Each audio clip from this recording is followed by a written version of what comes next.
Veterans Day is about a thank you. It's about recognizing sacrifice and heroism. Port Richmond High School presents to Sergeant William A. Morris, Jr.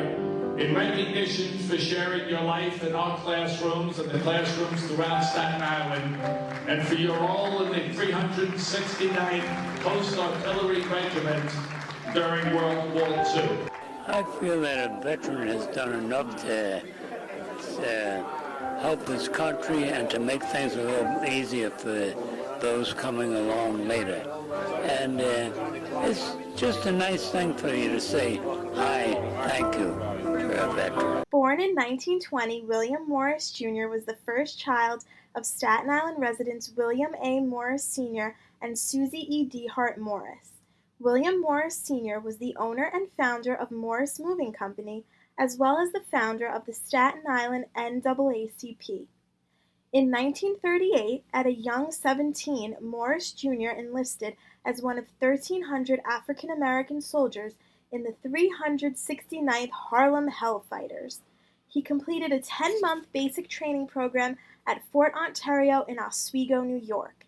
After basic training, Morris was sent to Camp Edwards in Massachusetts, where he was trained to shoot huge guns in the 369th Coast Artillery Anti-Aircraft Unit. Following the December 7, 1941 attack on Pearl Harbor, Morris's unit was sent to San Francisco, California, where they waited to be shipped out to Pearl Harbor. His unit was one of the first to arrive in Pearl Harbor after the attacks.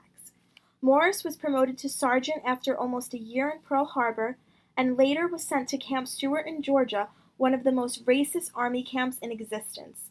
On a 2-day leave, Morris married Norcy on November 20th.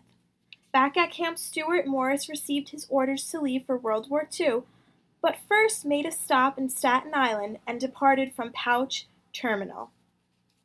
D-Day is a hard day for me to talk about because I always break down in tears.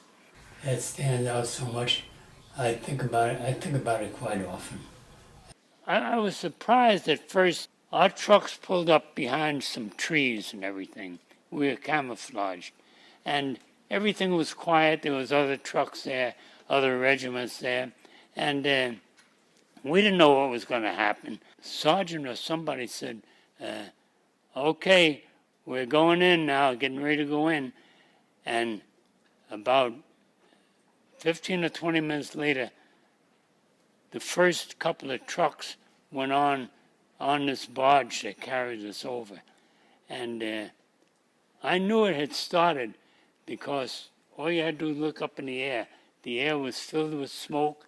The air was filled with bombs going over, bullets going over and everything. And it was bad. When they told me my truck was going over, we're going over, well, I'm the first truck that goes over because I'm the sergeant, I'm the leader of the group. So I went into the landing craft with 2 other trucks. Then, when the time came to get off of it, the green light lit. My truck was running, I stepped on the gas, and down came the gangplank in the front. And the great big gate opens up, and they never prepared us for that part. That was a big surprise. The whole Atlantic Ocean came in, right up to our chin. And thank God it stopped there. And when I looked at the water, it was blood red. Blood red. And then when I looked out a little further where our ship was out there firing at the enemy, I could see the soldiers, dead American soldiers, piled up on top of each other. There were hundreds and hundreds of American soldiers that were killed right there on the side of that ship. And they were shot before they even got their guns off their back. They never fired a shot. And those are the ones that lost their lives right away. I've never seen anything like that. After D-Day, when we made it up the top of the mountain, we received our orders. All 16 of my trucks made it, thank God. Our orders were that we were to have our trucks, we're going to supply General Patton's tanks. We were supposed to make sure that he never ran short of food, ammunition, water, engines for his tanks, or anything. And we were supposed to make sure it was up there for him at all times. And we would load up with the stuff and all. And as soon as we pulled out and we'd get about 50 miles away from camp, we'd be under attack. Either we'd be under attack when we went through what was left of a town, or what was left of a big bushy area or something. We always knew we were going to be under attack. And we weren't able to fight back because it was only us. The only one who could fight back was me. The corporal would return their fire. But the rest of the soldiers, all they could do was drive.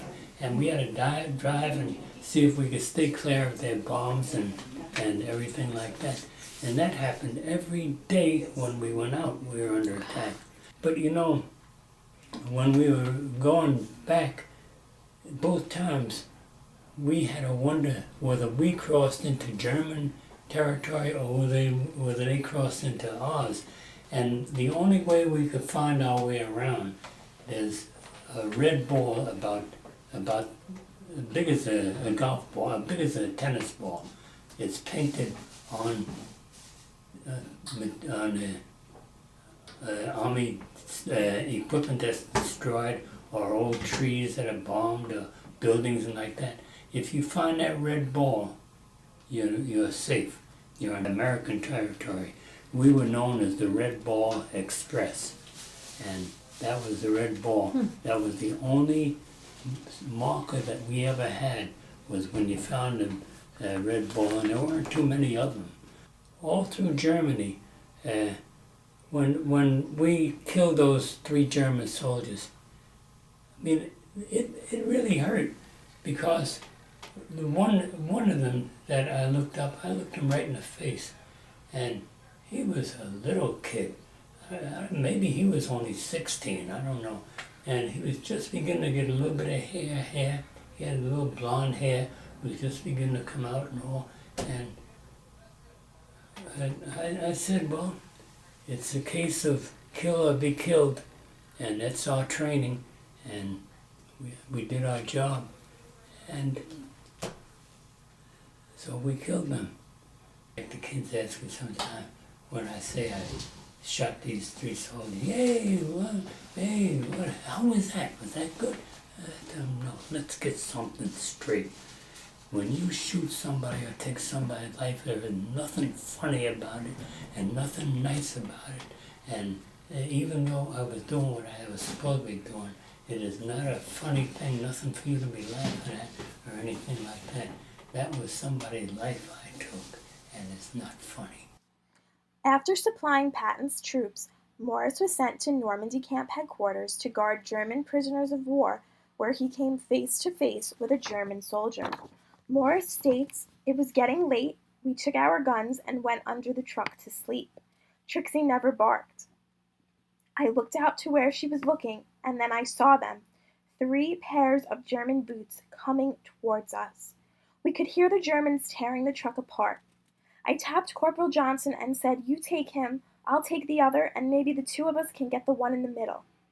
But the one in the middle had his gun on Johnson and me, and that's when Trixie took over. Trixie jumped in the air and bit the German's arm. His gun went flying and we shot him down."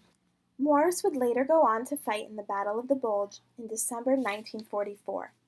In the summer of 1945, Morris and his unit were among the first to return home. Morris smuggled Trixie in his duffel bag on board his ship and then to a family friend waiting on the dock in Staten Island. Before staying home, Morris was sent to Fort Dix, where he experienced racial discrimination despite his heroism in the war. So when you talk to the kids at the school, what is the kind of message you want to give them about why it's important to know about World War II? Well, I try to let them know what the country was up against when we were attacked by the Germans, by the Japanese, and how close we came to talking a different language, because the Japanese didn't know it, but they had our backs on a rope, And if they had made another attack, they would have made an attack before our unit got over there with the big guns and everything. And they had nothing to defend themselves with. It was all blown up. All they had was a couple of rifles that they had, and the same as us, I don't even think they had ammunition for their rifles. It was no picnic going out fighting for our country, but I'm very happy that I did it, and very happy that I was able to do it, and that I was able to come back and tell them about it. Being a free United States is always worth it. Yeah. Anytime we can fight for this country and win, it's worth it. If you have a father, grandfather, anybody that was in the war, have him tell you stories about it, because you'll never get them out of the book, and you'll never find it on paper, and you can never find anyone else that can tell his story. After returning home from the war, Morris studied commercial law at Wagner College in the evening. Following in his parents' footsteps, Morris and his wife have been dedicated leaders in the Staten Island community. Together they ran the Faith United Church Food Pantry, while Morris served in the Boy Scouts for 35 years. In February 2016, Morris was honored by Staten Island Borough President James Otto, who presented him with the Albert V. Maniscalco Community Service Award at a ceremony in Borough Hall. At 98 years old, Morris continues to visit schools across Staten Island, where he shares his wartime stories with students from elementary school through college. Recently, Morris visited Wagner College, where he talked to several classes about his service during World War II. In order to preserve her father's stories and memories, Morris's daughter Dolores captured her father's heroic memories in her book entitled The Soldier That Wagged Her Tail, where she tells her father's stories through the eyes of Trixie. The Wagner College Holocaust Center and Staten Island community thank you, Mr. Morris, for your service and dedication.